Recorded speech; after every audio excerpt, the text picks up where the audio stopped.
of God, ma-Israel man o mga Gentiles, pag naniniwala sa gospel na ito, ang citizenship niya sa heaven, hindi sa earth. Hindi po earthly ang citizenship niya, ang citizenship sa heaven.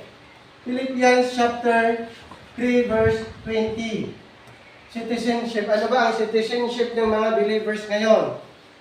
Sige. Basta, Philippians 3:20. For our conversation is in heaven, from whence also we look for the Savior, the Lord Jesus Christ. Our conversation, our citizenship is in heaven. So our citizenship is in heaven. Kaya habang nandito tayo sa nandito pa tayo sa mundong ibabaw, our citizenship is in heaven. So we are waiting for the rapture. We're waiting for the rapture. So mag-end ang program ito, yung dispensation of grace, mag-end sa rapture. Ngayon, sino ba ang aakyat doon? Kasama ba yung mga believers dito? Hindi. Start the Apostle Paul hanggang ngayon, sila lang po yung pwedeng pupunta sa langit. Bakit?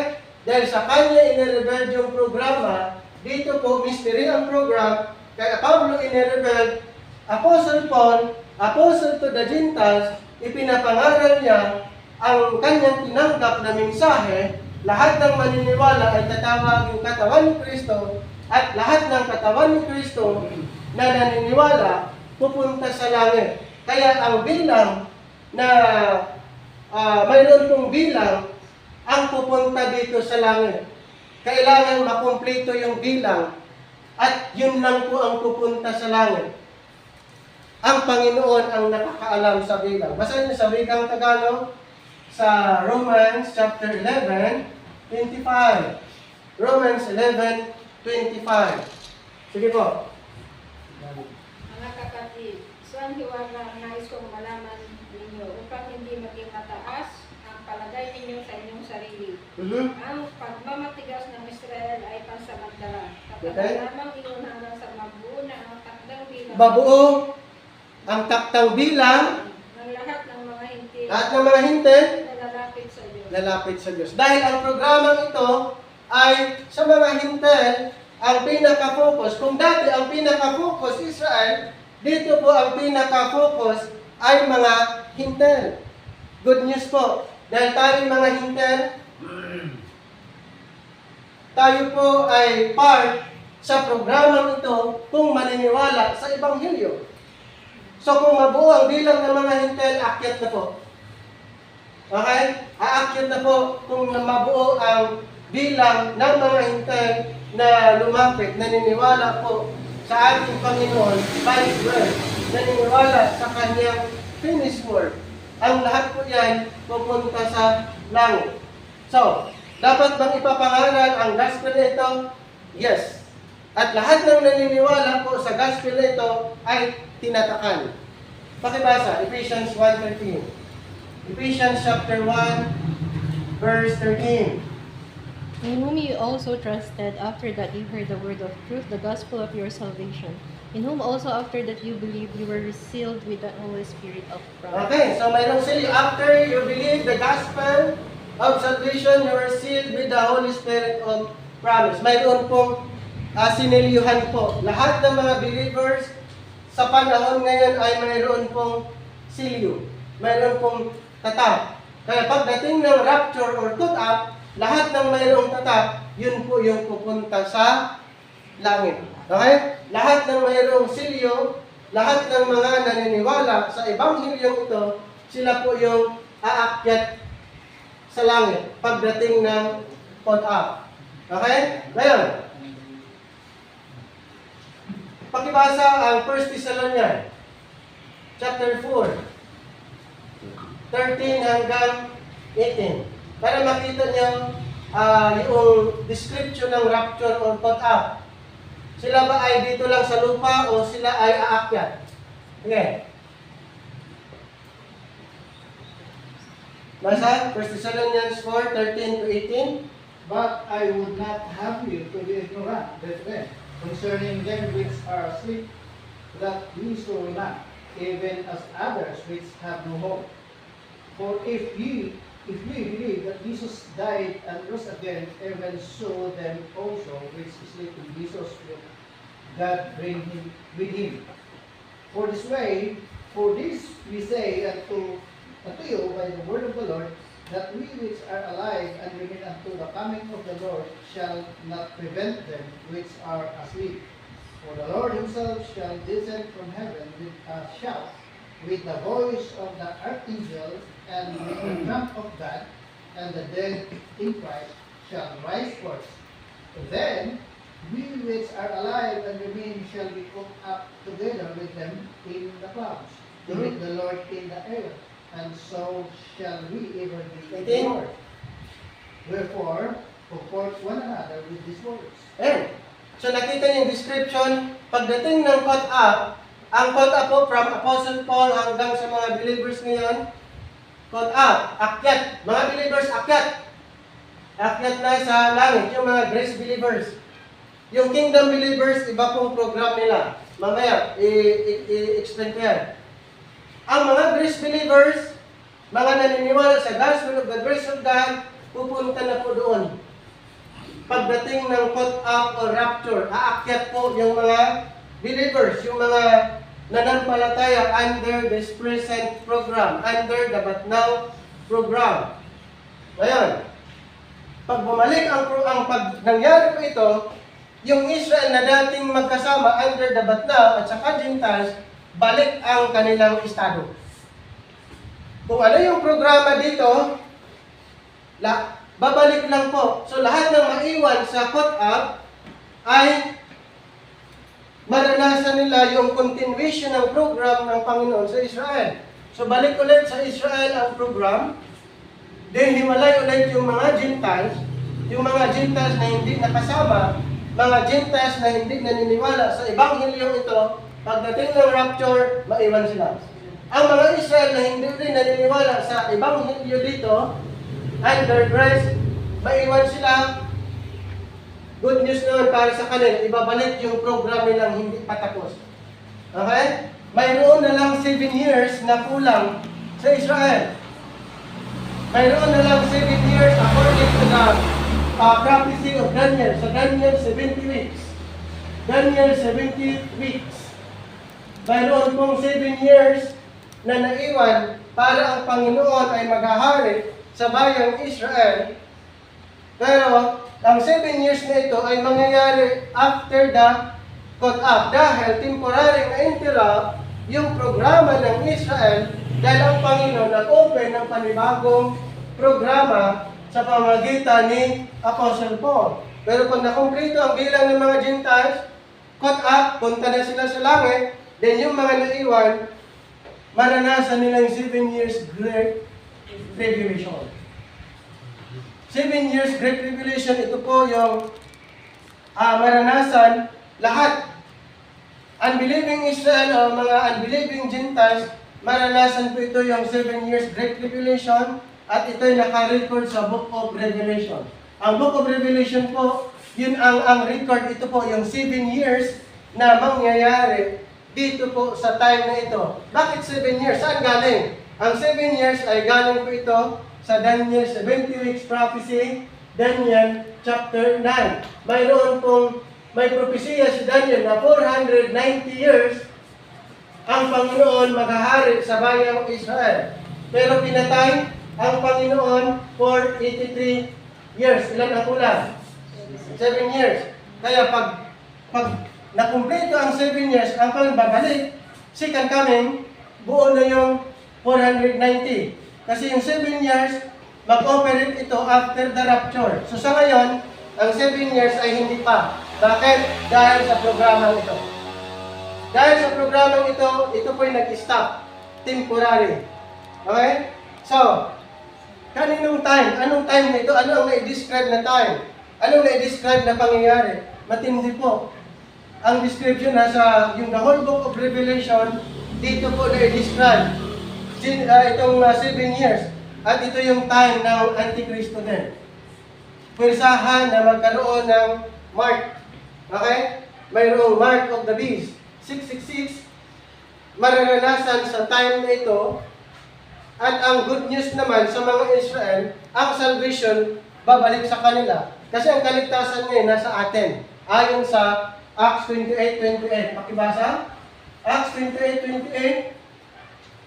Na ang kaligtasan ngayon nasa mga hintel. That the salvation of God sent unto the Gentiles after Acts 28. Basa. Be it known therefore unto you that the salvation of God is sent unto That the salvation of God, and that they will hear it. yes, that the salvation of God is sent unto the Gentiles. Na kanino ba dati ang kaligtasan? Nasa Israel. Nung tinanggihan nila, salvation is sent unto the Gentiles. Basahin niyo yung John chapter 4 verse 22. Ang kaligtasan nasa Hudyo, nasa mga Israelites noon. Pero ngayon, nung tinanggihan nila yung offer, salvation is sent unto the Gentiles. We worship, you know, not what.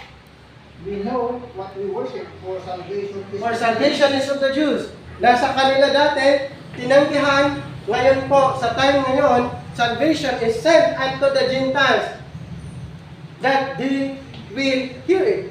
Pero after makumpleto ang buong bilang ng mga hintel na pupunta sa langit, verse 26 ng Roma, salvation balik sa mga Israel.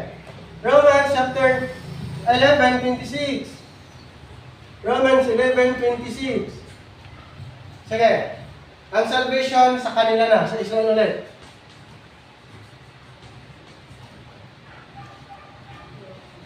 Romans 11:26. And so all Israel shall be saved, as it is written, there shall come out of Zion the deliverer, and shall turn away ungodliness from Jacob. Yan. Babalik po ang kaligtasan, babalik na po sa kanila kasi hindi natuloy ang propesiya na maghahari ang Panginoon. 7 years na lang ang kulang. Okay? At itong 7 years, hinati pa. Hinati pa ang 7 years. Mayroong 3.5 years. First 3.5 years. And then another 3.5 years. So equivalent to 1,260 days. 1,260 days. Hinati po ito. So, ayon doon sa Jeremiah 30, verse 7, na i-describe ito as Israel's trouble or Jacob's trouble. Pakibasa, Jeremiah 30, verse 7. Tinatawag itong Jacob's trouble, itong Great Tribulation. Basa, 30, verse 7. Alas, for that day is great, so that none is like it. It is even the time of Jacob's trouble, but he shall be saved. Yes, the Great Tribulation. So, ang talagang makakaranas dito, actually, ang 7 years na Great Tribulation, ayon sa na-describe, ay nakapokus doon sa Israel. Kaya tinatawag Jacob's trouble or Great Tribulation. At na-describe doon sa Matthew. Itong tribulation ito, na-describe as napakatindi po. Great Tribulation. Basahin niyo po sa Matthew 24. Basahin natin yung start sa 15 hanggang 22. Para makita niyo po, napakatindi po ang mangyayari dito po ayon sa na-describe sa Matthew 24. Basa? Sige. Matthew 24, start reading sa 15 hanggang 22. Sige. Pagod na ba kayo? Unawain ninyo itong mabuti. Kapag nakita ninyo magaganap na sa dakong banal na kasuklam-suklam na kalapastangan ng sinutukoy ng Propeta Daniel. Ang mga nasa Judea ay dapat tumakas papunta sa kabulukan. Ang nasa bubungan ay huwag nang magawalapag kumuha ng kahit anong sa loob ng bahay. At ang nasa bukid ay huwag na umuwi upang kumuha ng balabal. Sa mga araw na yun, kawawang mga nagdadalang tao, mga nagpapaluto. Ipanalangin ninyo na ang inyong pagsaka sa huwag makataon sa taglaligo sa tag-araw na o sa araw ng pamamahinga. Sapagkat sa panahon niyon, mga ito, ang mga tao ay magdaraan sa matindi kapagpatiran, hindi pa nararanasan mo ng hikain ng sanlibutan hanggang sa ngayon. At hindi na mararanasan pa kailanman. Sa katunayan, kung hindi paikli ng Diyos ang panahon yun, Kaikliin ang panahon iyon. Yan. So, itong 7 years, pinaikli pa, alang-alang sa elect. Yung elect dito, referring to Israel, God's elect. Elect ang Israel para sa kanila, kasi ibabalik sa kanila yung program, pinaikli pa yung 7 years, ang pinaikli pa para sa God's elect, kasi pag hindi, baka hindi na sila maligtas. Okay? So, ito po ang nangyari, dinescribe na ang kapighatian ito ay hindi pa naranasan simulang likhain ang sanlibutan. Ibig sabihin, napaka-tindi po. Kung basahin yung Book of Revelation, nakakatakot po yun. Yung iba nga, takot na yung habang binabasa nila. Kasi nga, tinitignan nila yung pangyayari ay kasama siya. Hindi po. Ang Book of Revelation, ang emphasis dito po, sa Great Tribulation, 7 years. Great Tribulation. At para sa God's elect, hinati. Kaya ang maranasan lang ng mga tao, lalo na yung mga Israelites, yung 1,260 days, then protected sila. Ayon sa Revelation. Pakibasa, Revelation chapter 12, verse 6 and then verse 14. 1,260 days. Under protection sila. Protected sila yung mga believing Israel sa time na ito. Pakibasa.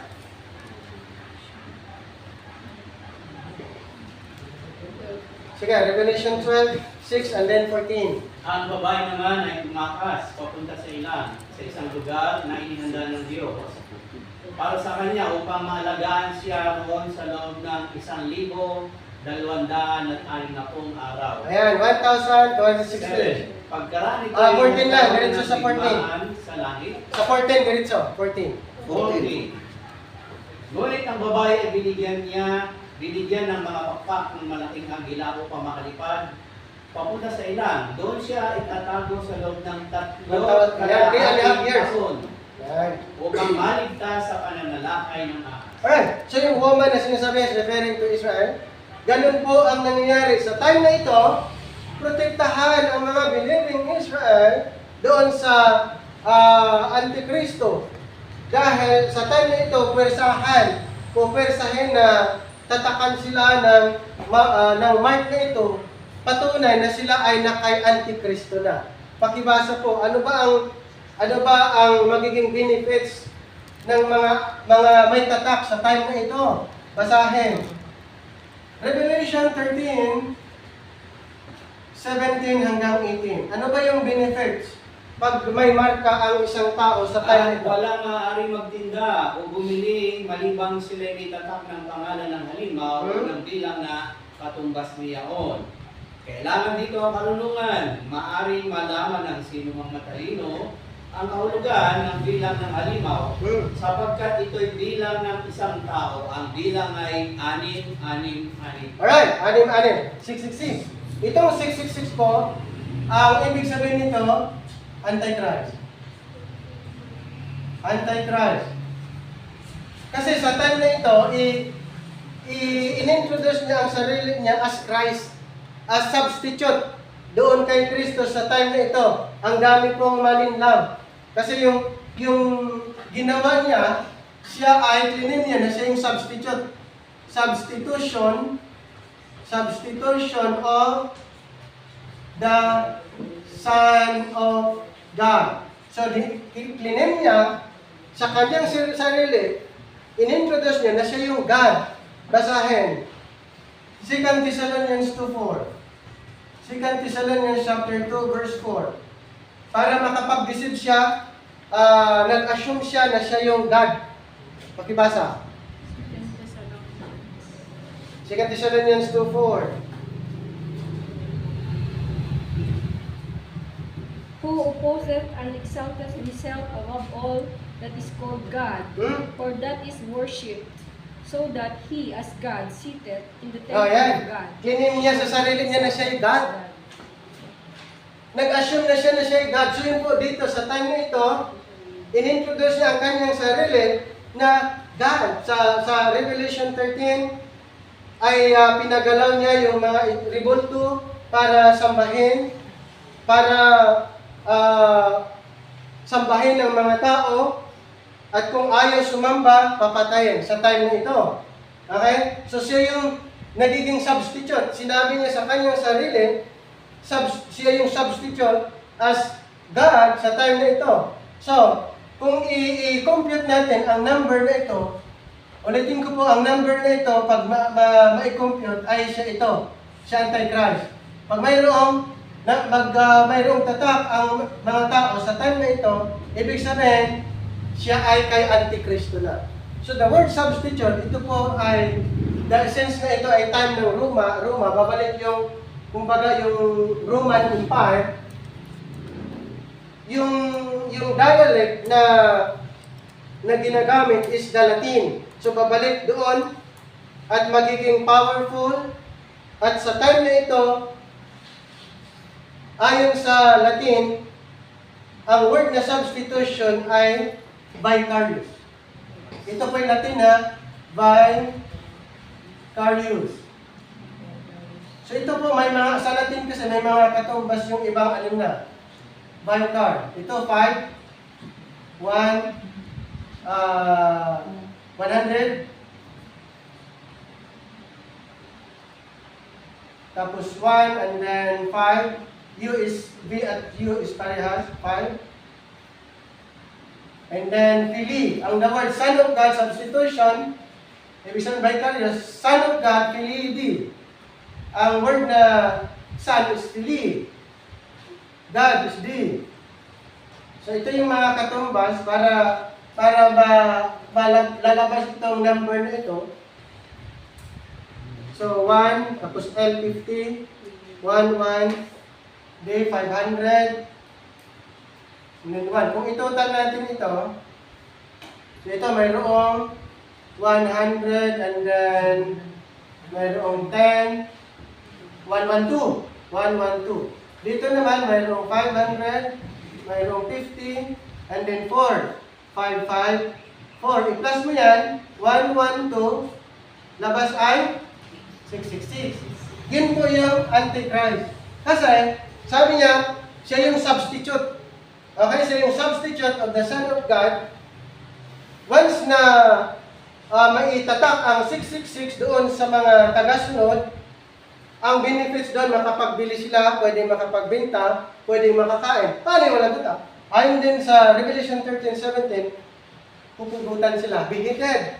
Yung mga refusing the mark of the beast, papatayin sila. Yung mga mayroong mark, ay maranasan nila yung tinatawag na kasaganahan. Okay? Yun yung maging benefit sa time na ito. Kasi lang, sila po ay kay Antikristo na.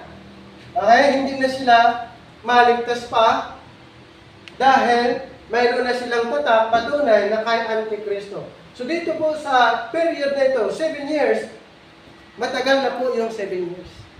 Great Tribulation, ang Israel makaranas sila 3.5 years lang. Pero the Gentiles, maranasin ng buong 7 years.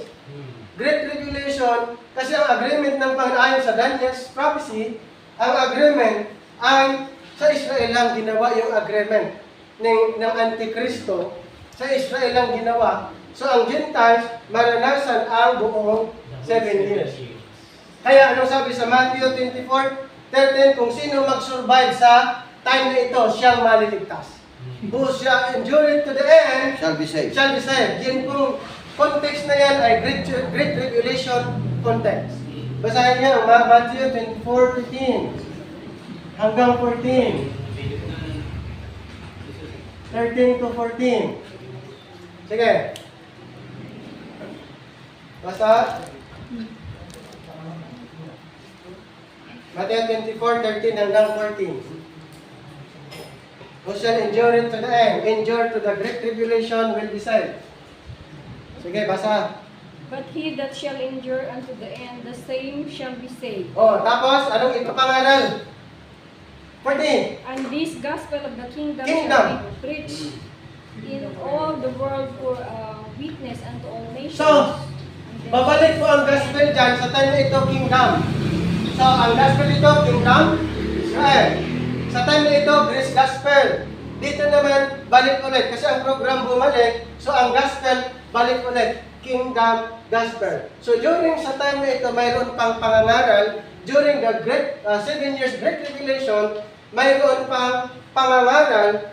Ang gospel ay tungkol sa kingdom pa rin. Yung paghahari ng ating Panginoon. Ngayon, ang Panginoon, babalik na siya after 7 years.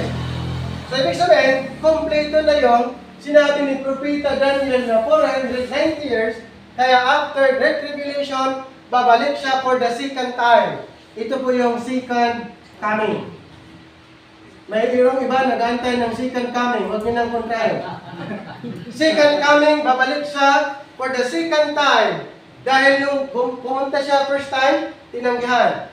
Babalik siya for the second time para sa mga Israelites. Dahil yun yung propesya. Hindi po pwede na hindi matupad ang prophecy. So, sige, second coming. After the tribulation, Matthew 24, 29 to 31. So, tapusin natin and mamaya question and answer lang lahat. Sige. Immediately after the tribulation of those days shall the sun be darkened, and the moon shall not give her light, and the stars shall fall from heaven, and the powers of the heavens shall be shaken. And then shall appear the sign of the Son of Man in heaven, and then shall all the tribes of the earth mourn. And they shall see the Son of Man coming in the clouds of heaven with power and great glory. And he shall send his angels with a great sound of a trumpet, and they shall gather together his elect from the four winds, from one end of heaven to the other. Alright. So, napansin niyo po, after the Great Revelation, ito po yan, babalik na po ang Panginoon. At makikita din siya ng mga tribes. Kung paano siya umakyat, nung siya umakyat, sa kanyang pagbalik, nakikita din. Ang rapture hindi, kasi in a twinkling of an eye, ang rapture na i-describe sa 1 Corinthians 15, 52, 53, in a twinkling of an eye. Pero yung pag-aakyat ng Panginoon, nakikita sa Acts chapter 1, verse 11. Acts chapter 1:11, nakikita po siya na umakyat. Ganon din sa kanyang pagbabalik, makikita din ang Panginoong Hesus. Verse 11, which also said, Ye men of Galilee, why stand ye gazing up? Which is taken up from you unto heaven shall so come in like manner. Kung paano niya siya nakitang umakyat, parehas lang din sa kanyang pagbabalik. Shall come in like manner as you have seen him go into heaven. Pagbalik niya, makikita lang din siya ng mga tribes. At saka may sign. Ang rapture wala po. Ang second coming may mga signs. Ito po yung signs. Immediately after the Great Revelation of those days, shall the sun be darkened, and the moon shall not give her light, and the stars shall fall from heaven, and the powers of the heaven shall be shaken. Then shall appear the sign of the Son of Man. So that mayroon sign in heaven, and shall all the tribes of the earth mourn, and they shall see the Son of Man coming. So sa second coming, makikita ng mga tribes. Kung paano siya umakyat, nakikita siya ng mga tao. Pagbabalik niya, nakikita din. Ngayon ang tanong, sino kasama niya? Mark 8:38. Mayroon siyang kasama nung siya'y bumalik. Mark 8:38. Mark 8:38. May kasama ba siya? Yes. Sige. Mark 8:38.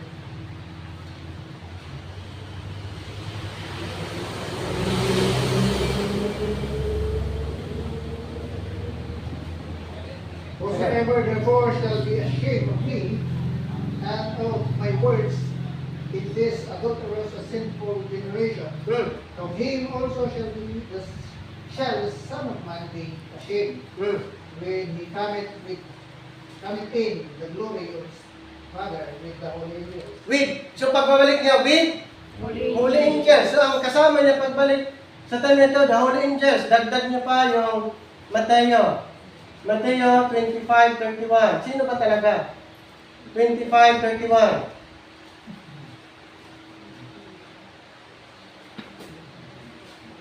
Sige.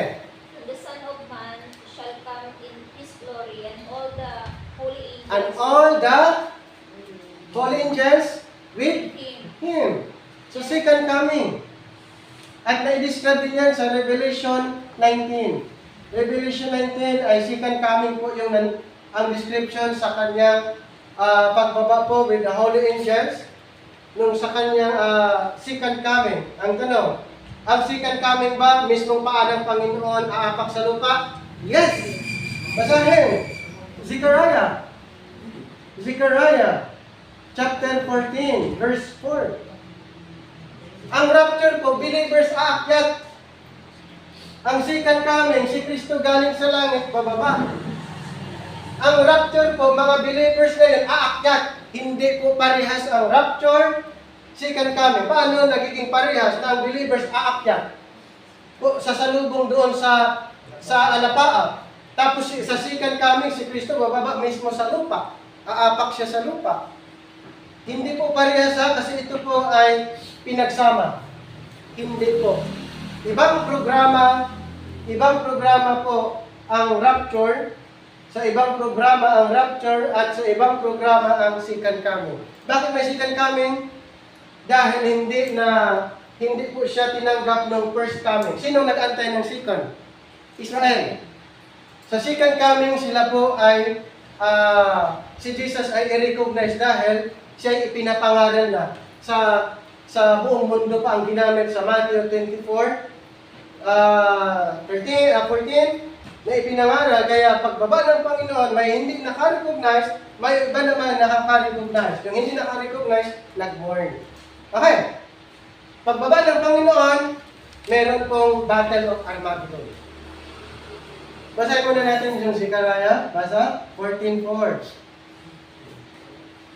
Sige. His feet shall stand in that day upon the Mount of Olives, Mhm. which is before Jerusalem, and on the east, and the Mount of Olives shall cleave in the midst thereof toward the east, and toward the west. And there shall be a very great valley, and half of the mountain shall remove toward the north, and half of it toward the south.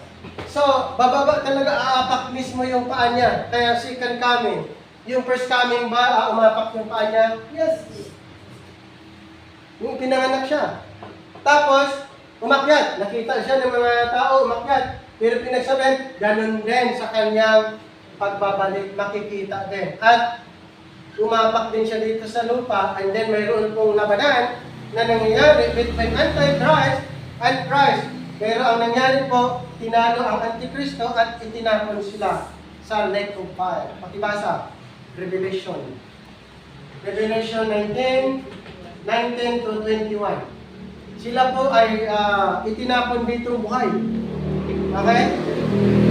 Kasama yung false prophets at Antichrist at false prophets, itinapon po silang buhay sa lake of fire. Basa?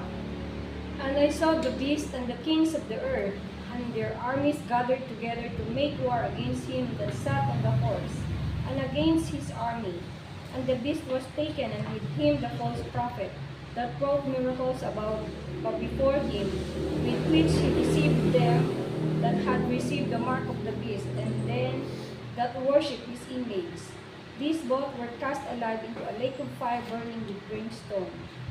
And the remnant were slain with the sword of him that sat upon the horse. And sword proceeded out of his mouth, and shall all the fowls were filled with their flesh.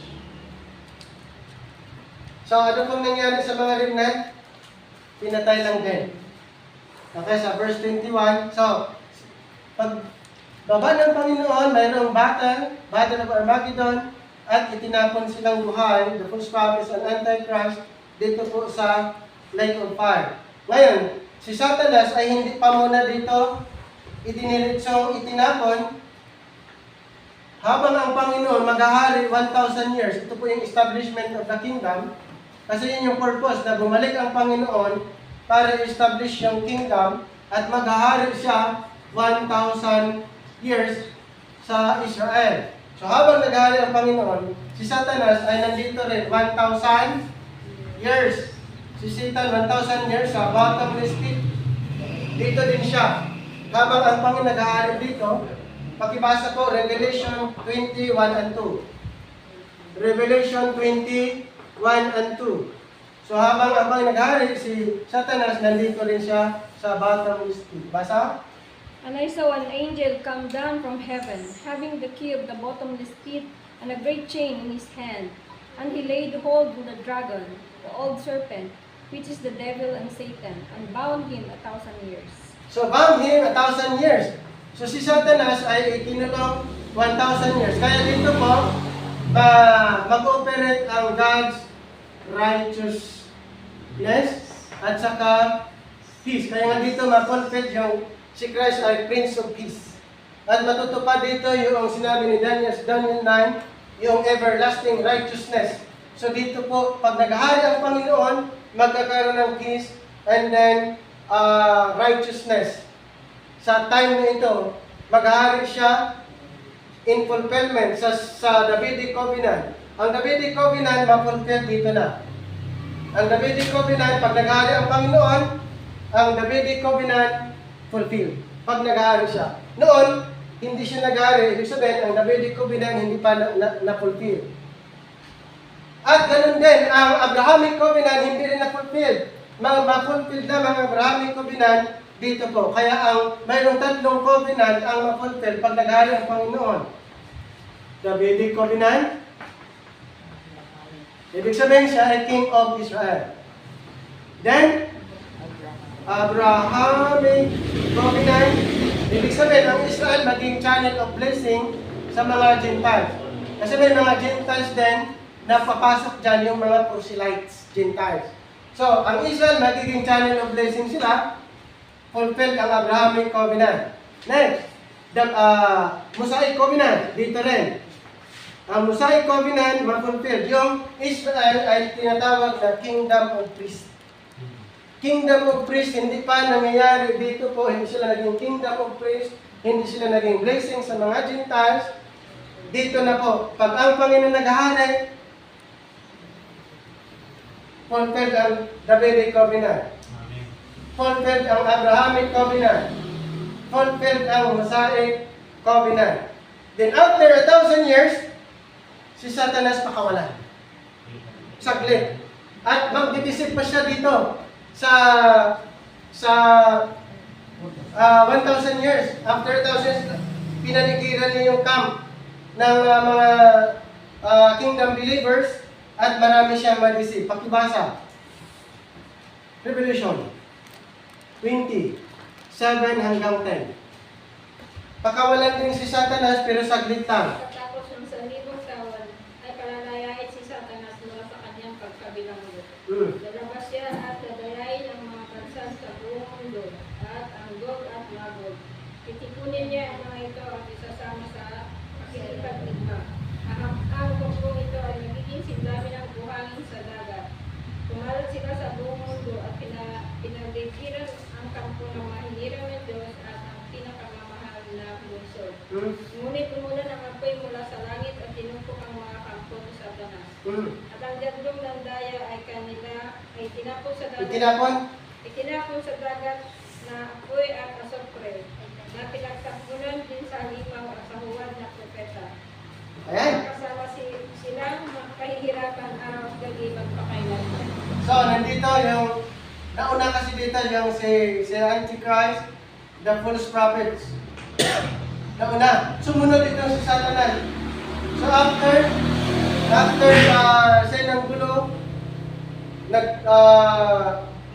bigay ang Panginoon ng judgment at pinarusahan niya lahat ng mga sumusunod kay Satanas at si Satanas itinapon siya, sumunod doon sa Antikristo at sa false prophet, sumunod siya. Ngayon, ang mga unbelievers, susunod din ba? Yes! Susunod sila yung final. Ito, mayroong final judgment. Lahat ng mga unbelievers galing doon sa time na yon ay bubuhayin sila. Haharap po sa Great White Throne Judgment at itatapon din sila dito. Sila yung pangatlo, sila yung last. Naunang pumunta, Antikristo. Pangalawang pumunta sa Lake of Fire, si Satanas. Pangatlo po itong pumunta sa Lake of Fire and forever. Basahin. Revelation chapter 20, 11 to 15. Sige. Haharap lahat ng mga unbelievers galing doon. Tapos Sa time na yun, lahat. tapos na ang karir nila. Yes. Basta? And I saw a great white throne and him that sat on it, from whose face the earth and the heaven fled away, and there was found no place for them. And I saw the dead, small and great, stand before God, and the books were opened, and another book was opened, which is the book of life. And the dead were judged out of those things which were written in the books according to their works. And the sea gave up the dead which were in it, and death and hell delivered up the dead which were in them. And they were judged every man according to their works. And death and hell were cast into the lake of fire. This is the second death. And whosoever was not found written in the book of life was cast into the lake of fire. Ayan. So lahat po ng mga unbelievers dito, itatapon siya sa lake of fire. Forever na po sila dyan. Sa lake of fire. At ito pong old creation ng Panginoon, ito lahat, gugunawan ito. Kaya siya nag-create ng panibago. Kaya mayroon siyang i-create new heaven, New York. new earth, New Jerusalem, nandito din sa New Earth yan. New Jerusalem, so mayroong New Heaven, New Earth. At New Jerusalem nandyan. So lahat ng ito, mawawala. Pakibasa, 2 Peter. 2 Peter chapter 3, verse 10 to 13. Na-describe ko lahat ng yan, mawawala dahilan na ang Panginoon ay nag-create siya ng New Heaven, New Earth, New Jerusalem, and then yung Lake of Fire. Ito, created na ito. Sige. 2 Peter 3, 10 to 13.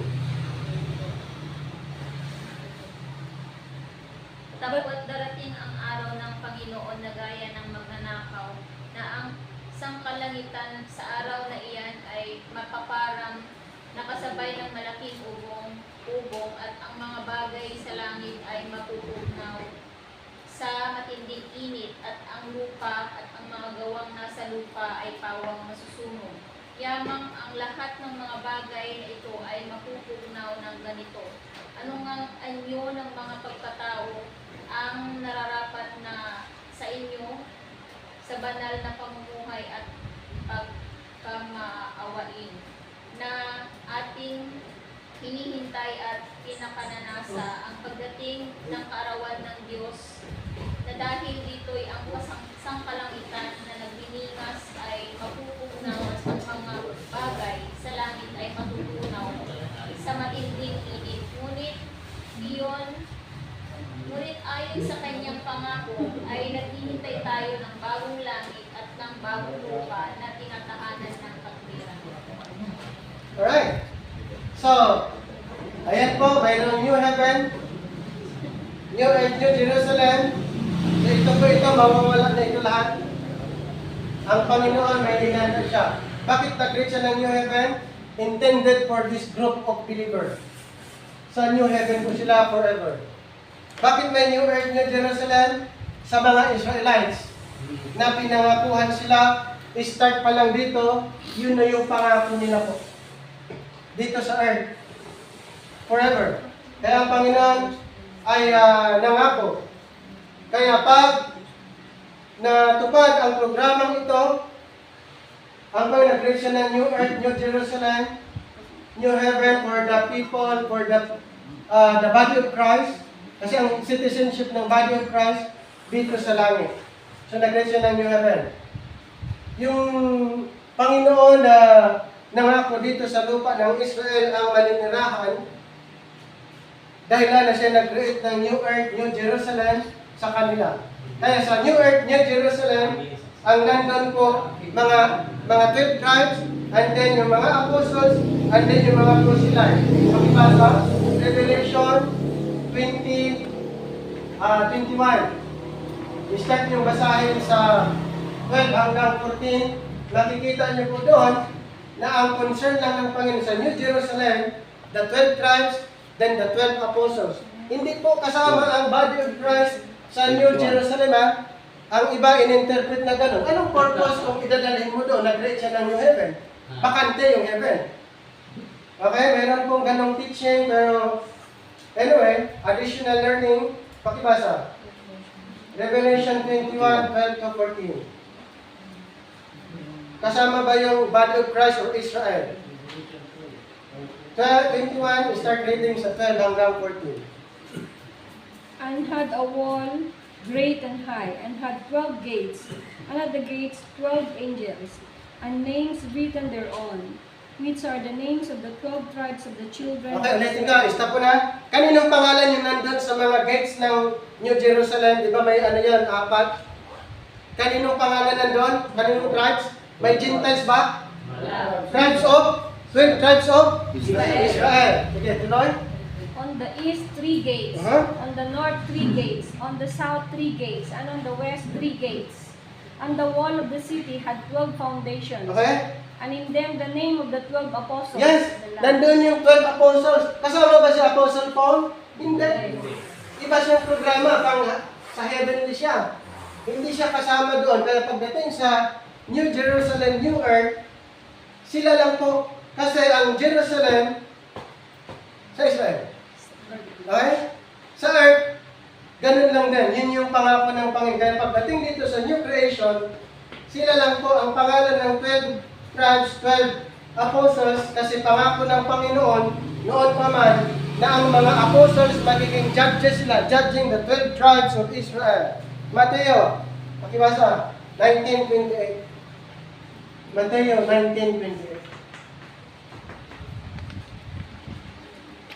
Pangako ng Panginoon yan, na ang mga 12 apostles, magiging judges sila. Pag ang Panginoon ay nasa trono, magiging judges sila, judging the 12 tribes of Israel. And Jesus said unto them, Verily I say unto you, that ye which have followed me, in the regeneration when the Son of Man shall sit in the throne of his glory, he shall also sit upon 12 thrones, judging the 12 Yes. tribes of Israel. 12 thrones judging the 12 tribes of Israel. Mangyayari na po sa future. Okay? Kaya pagdating dito po sa New Earth, ang maninirahan doon, yung mga kingdom believers, yung pinangakuhan po dito sa earthly program. May dalawang program ako, heavenly and earthly. So, ang earthly program, ang gospel po na pinapangaral ay kingdom program.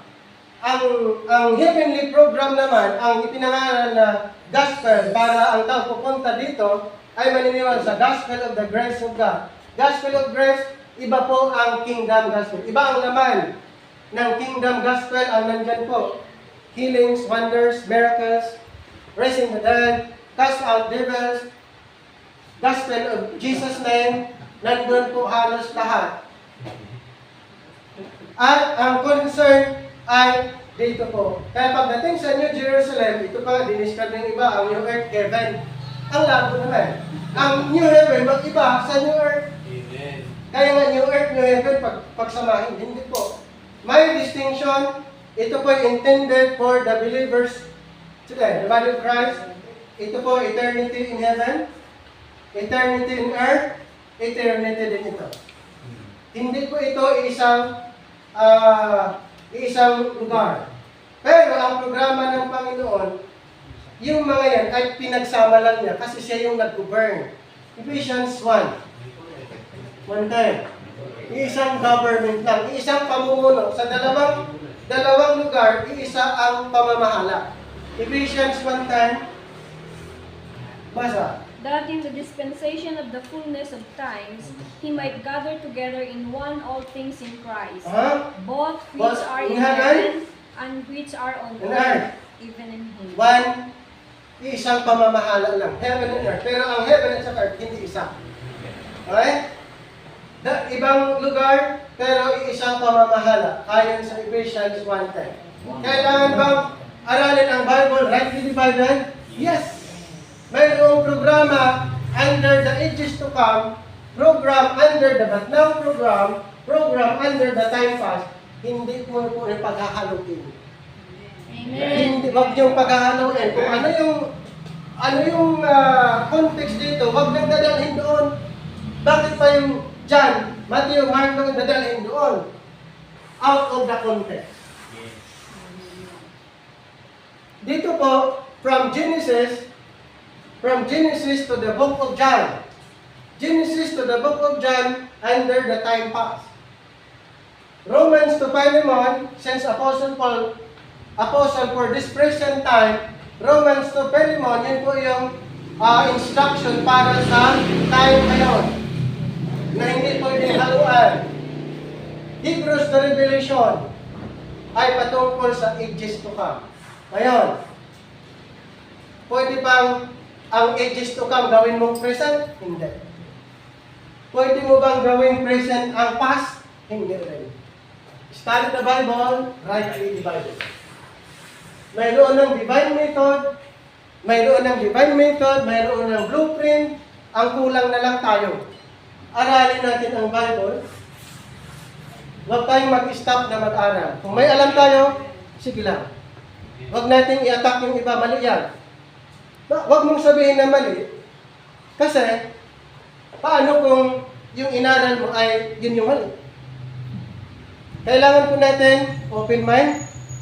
Pwede mong sabihin, thank you, additional learning. Hindi ko ito alam. Hindi mo pwedeng pagbasahan mali yung turo sa alam mo. Huwag natin gawin yon. Pwede mong sabihin, salamat, nadagdagan yung kaalaman ko. Huwag mong sabihin na mali yan, ako tama. Naku, delikado po yan. Hindi ka matututo pag gano'n. Naku yung point. Kaya lahat tayo, dapat open mind. Kung may alam tayo, consider this learning as additional. Tama? Lahat tayo may alam.